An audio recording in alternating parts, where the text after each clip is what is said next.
एक बार की बात है, एक लड़का अपने गुरु के साथ गुरुकुल में रहता था। अपने गुरु को चैन की नींद सोते हुए देख आधी रात को शिष्य उनके पास आया और बोला, गुरुदेव, मैं आपसे कुछ पूछना चाहता हूँ, क्या आप मुझे बताने की कृपा करोगे? गुरुदेव उठे और बोले, हाँ बेशक पूछो, तुम क्या पूछना चाहते हो? मैं देख रहा हूँ कि तुम कुछ दिनों से काफ़ी परेशान से लग रहे हो। उसने गुरुदेव से पूछा कि आपकी इस चिंता मुक्त जिंदगी और आपके चेहरे पर इस असीम शांति का क्या राज है? मैं जानना चाहता हूँ कि आप हमेशा खुश कैसे रहते हैं। क्या आपको कभी चिंता नहीं होती या आप कभी दुखी नहीं होते? आप ऐसे चिंता मुक्त कैसे सोते हैं? गुरुदेव ने बोला, अब मैं तुम्हें जो बता रहा हूँ तुम उसे ध्यान से सुनो, और यह चीज रात को सोने से पहले ठीक 5 मिनट के लिए तुम्हें करनी होगी। उसने पूछा, गुरुदेव, आखिर रात को सोने से पहले ही क्यों, और आखिर 5 मिनट तक ही क्यों करना है? गुरुदेव ने बोला, तुम मेरी बातों को ध्यान से सुनो, क्योंकि यह बातें तुम्हारी जिंदगी बदलने वाली है। रात को सोने से पूर्व 5 मिनट तक तुम अगर इस काम को करोगे तो तुम्हें जिंदगी में हर वह चीज मिलेगी जो तुम चाहते हो। धन दौलत, शोहरत, असीम शांति और खुशियाँ, सब कुछ तुम्हें मिलेगी। लेकिन इसके लिए बस नियम यही है कि तुम्हें यह काम करना पड़ेगा। उसने बोला, जी गुरुदेव, आप जो बताएंगे मैं उसे करने की जरूर कोशिश करूँगा। उन्होंने बोला, ठीक है, फिर तो तुम मेरी बात को सुनने के लिए तैयार हो जाओ। मैं अगर तुमसे कहूँ कि इस ब्रह्मांड की सबसे महान और सबसे अनमोल और सबसे शक्तिशाली ताज अगर कोई वस्तु है तो वह है तुम्हारा दिमाग। काम करने के नजरिए से हमारे दिमाग के 2 भाग होते हैं, conscious brain and subconscious brain. Conscious brain का यह हिस्सा हमारे कंट्रोल में होता है। हम जागते हुए जो भी देख, सुन और समझ पा रहे हैं वह कॉन्शियस ब्रेन की वजह से ही हो रहा है। जब हम सो जाते हैं तो यह भी सो जाता है। सबकॉन्शियस ब्रेन का यह पार्ट हमारे कंट्रोल में नहीं होता। जब हम सो जाते हैं यह तब भी जागता है। सपने आदि इसी की वजह से आते हैं। चेतन मन और अवचेतन मन को एक उदाहरण द्वारा समझा जा सकता है। जब भी कोई व्यक्ति पहली बार साइकिल चलाना सीख रहा होता है तो उसे साइकिल को ध्यानपूर्वक नियंत्रित करना होता है। शुरुआत में वह संतुलन नहीं बना पाता और थोड़ा डरा हुआ भी रहता है, लेकिन कुछ दिनों के बाद साइकिल अपने आप ही नियंत्रित होने लगती है और अब तो वह मित्रों के साथ बातचीत करते हुए या फिर कोई और कार्य करते हुए भी साइकिल चला सकता है। ऐसा क्यों होता है? शुरुआत में जब व्यक्ति पहली बार साइकिल चलाना सीख रहा होता है तो वह अपना चेतन मन यानी कि कॉन्शियस माइंड इस्तेमाल कर रहा होता है। लेकिन जब वह बार बार साइकिल चलाने की प्रैक्टिस करता है तो अब यह अनुभव उसके अपचेतन मन यानी कि सबकॉन्शियस ब्रेन में संग्रहित यानी कि स्टोर होना शुरू हो जाता है और धीरे धीरे अपचेतन मन चेतन मन की जगह ले लेता है। हमारा अपचेतन मन एक ऑटो पायलट सिस्टम की तरह काम करता है जो अपने आप स्वचालित तरीके से कार्य करता है। सभी स्वचालित कार्य जैसे सांस लेना, दिल धड़कना आदि कार्य अपचेतन मन के द्वारा ही किए जाते हैं। हमारी आदतें और रोजमर्रा के सभी कार्यों में अपचेतन मन का महत्वपूर्ण योगदान होता है।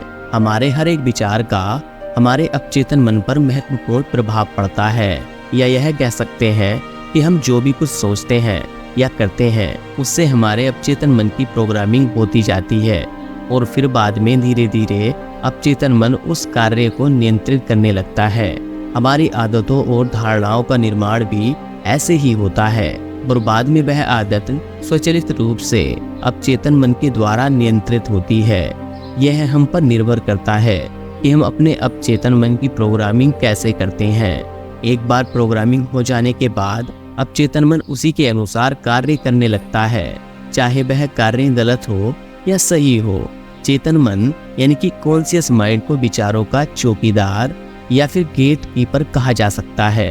दरअसल हमारा हर एक विचार एक बीज की तरह होता है और हमारा अपचेतन मन एक बगीचे की तरह है। हमारा चेतन मन यह निर्णय करता है कि अपचेतन मन में कौन सा बीज बोना है और कौन सा नहीं। हम कभी कभी अनजाने में अपने अपचेतन मन की गलत प्रोग्रामिंग कर देते हैं जैसे अगर मैं सोचता हूँ आज मैं यह काम कल करूँगा, तो यह छोटा सा विचार धीरे धीरे मेरे कार्य को कल पर टालने की आदत बन सकता है। इतना सब सुनकर उसने गुरुजी से पूछा, लेकिन इसका नींद से क्या तात्पर्य है? उस सोने से पहले 5 मिनट तक मुझे क्या करना है और चिंता मुक्त जीवन का रहस्य क्या है? आप वो हमें बताएं। गुरुदेव ने बोला, हर चीज को सीखने की जल्दी अक्सर इंसान को गलत जानकारी देती है। वह गलत जानकारी किसी काम की नहीं होती, इसीलिए सब्र और धैर्य के साथ बातों को सुनने की आदत डालो। गुरुदेव ने बोला, क्या तुमको पता है कि चेतन मस्तिष्क हमारे ब्रेन पावर का सिर्फ 5% इस्तेमाल करता है।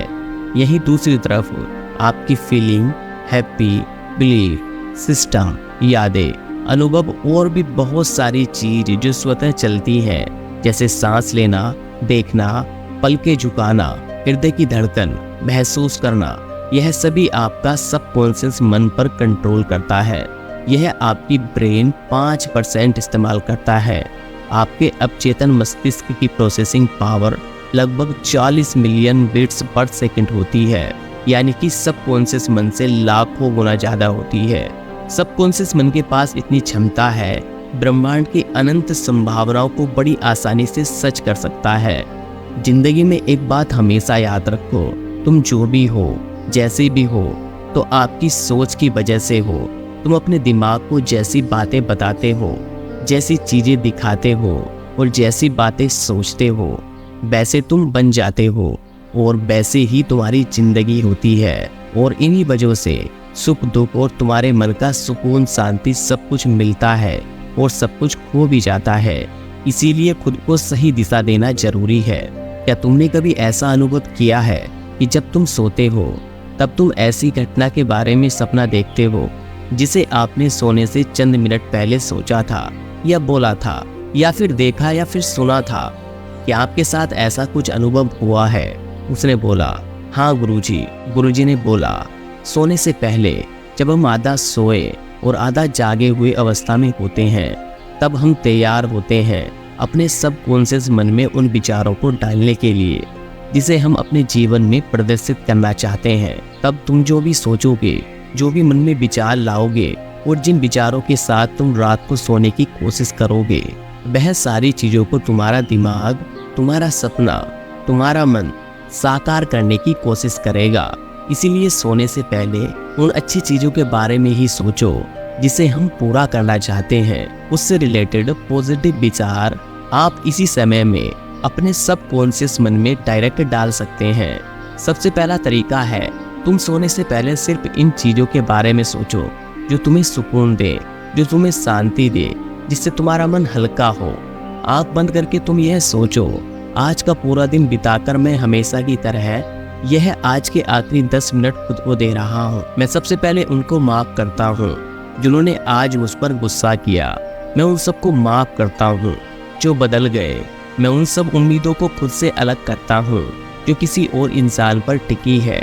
मैं पास्ट की पुरानी सभी बुरी आदतों को छोड़ता हूँ। इस दुनिया में हर कोई इंसान ही है और इंसानों से गलतियाँ हो जाती हैं, इसीलिए मुझसे भी गलतियाँ हो जाती है। गलती होना एकदम नेचुरल है। मेरे पास आज जो कुछ भी है वह काफ़ी है। मैं हर दिन खुद के और करीब आता जा रहा हूँ। किसी की बुराई करना, किसी के बिहेवियर को जज करना, किसी की लाइफ को जज करना, खुद को या दूसरों को दोष देना, दुखी रहना या सोते रहना, यह आदत मुझसे बहुत दूर है। हाँ, मैं ऐसा ही हूँ। मैं जानना चाहता हूँ कि किसी बुरी से बुरी चीज़ से भी मुझे क्या सीखना है। मैं आजकल अपनी मंजिल को पाने के लिए पूरे जी जान से मेहनत कर रहा हूँ। मुझे अपने आप में गर्व है। मैं वह सब करके देखना चाहता हूँ जो मैं करना चाहता हूँ। मैं अच्छा हूँ, मैं सुंदर हूँ और सबसे ज़्यादा खुद पर विश्वास करता हूँ। मैं आज की गलतियों के लिए खुद को भी माफ़ करता हूँ। मैं अपने सभी बुरे कामों के लिए खुद को माफ़ करता हूँ।